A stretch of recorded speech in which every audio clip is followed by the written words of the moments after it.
Magandang araw po mga kasinauna. Andito na po tayo sa panlimang pyesa na bumubuo po ng NDS o ng New Design Series po.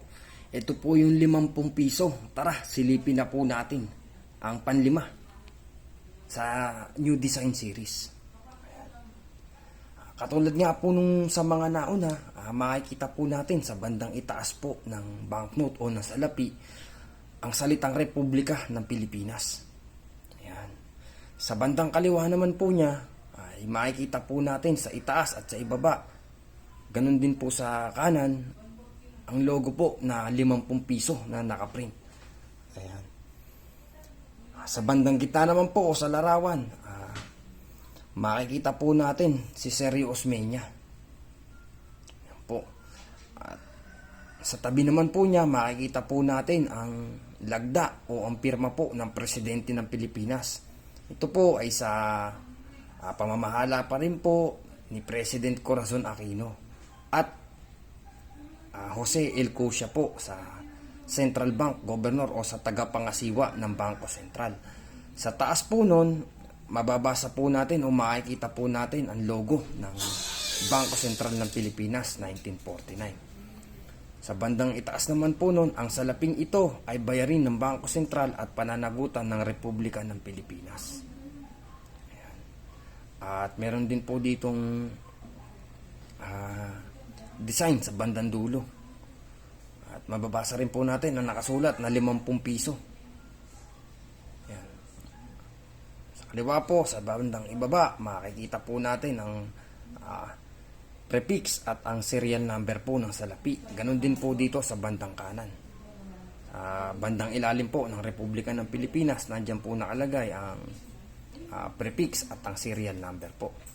Sa bandang likuran naman po ng salapi o ng banknote, ayan, makikita po natin sa bandang kaliwa ang nakaprint po na 50 piso. Ganon din po sa bandang kanan, sa itaas po at sa ibaba. Sa tabi naman po nun, mababasa po natin ang nakaprint na 50 piso na nakasulat. At ang larawan po ng dating gusali ng batasan. Tapos pag sinom nyo po yan, ayan, mababasa nyo po yung Executive House. Ayan. Mababasa nyo po at makikita yan. Ayan po ang likod ng 50 piso. Kulay mamula-mula o maroon po siya. Ayan po. Ang 50 pesos po na NDS ay inilabas po ng Bangko Sentral ng Pilipinas noong 1987. At opisyal po ito na ipinatigil noong sa sirkulasyon noong 2013 at tuluyan po siyang na-demonetize nga noong 2017. Meron pong 36 million na piraso na ginawa po ng ganitong klase ng pera na may serial number po na nagsisimula po sa letter QE 000001 hanggang RS 1 million 1000000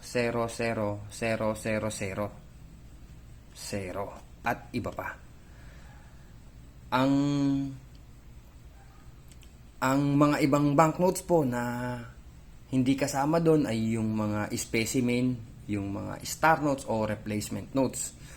Hindi po siya kasama doon at yung iba pa, yung mga, siguro yung mga overprint dahil ang President Gloria Arroyo nga po ay naglabas po ng mga overprints nung siya na po ang nakaupo sa bilang Pangulo ng Pilipinas. Naglabas po siya ng mga, halimbawa, yung ika-100 anibersaryo ng kalayaan ng Pilipinas. Yan, yung mga ganyan po. Naglabas po siya ng mga ganyan. At ang una nga pong presidente na nakaupo, na nakapirma dito po sa 50 piso ay si President Corazon Aquino.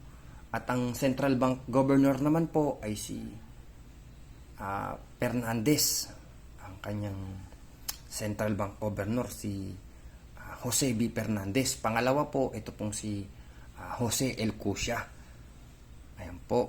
At nasusundan naman po yon ni President Fidel V. Ramos nung mga panahon na yon. 1986 po si President Corazon Aquino hanggang 1992. At 1992 naman po hanggang 1998 si President Fidel V. Ramos. Ang kapartner naman po niya na Central Bank Governor o tagapangasiwa ng Bangko Sentral na nauna ay si Jose L. Cusia. Ang sumunod po ay si Gabriel C. Singson. At niya po, siya ang unang gobernador na opisyal na naging Bangko Sentral ng Pilipinas noong 1993 dahil binago nga po yun, sabi ko nga po sa iba kanina na banknotes na nauna, binago pong institusyon.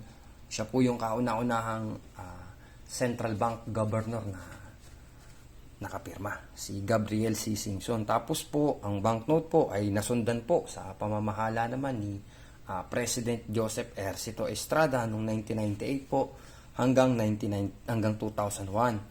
Sa mga nakapirma naman po doon si Gabriel C. Singson at si Rafael Buenaventura po ang Central Bank Governor. Tapos po sinundan po nung 2001 ni President Gloria Macapagal Arroyo hanggang 2010 sa 50 piso po na ito.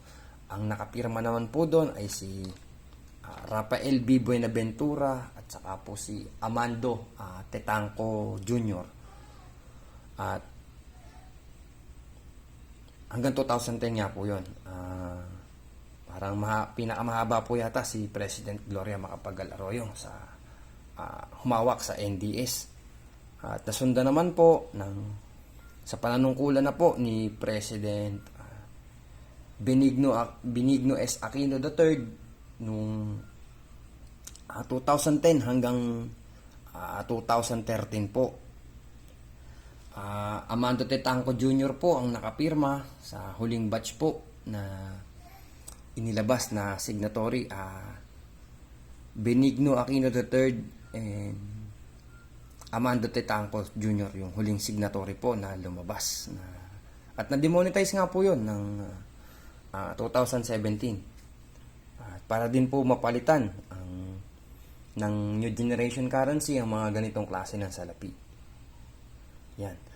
Ayun lamang po, isang magandang araw po ulit sa inyo mga kasinauna. At maraming salamat po muli sa inyong patuloy po na pagsuporta sa aking mga ganitong video.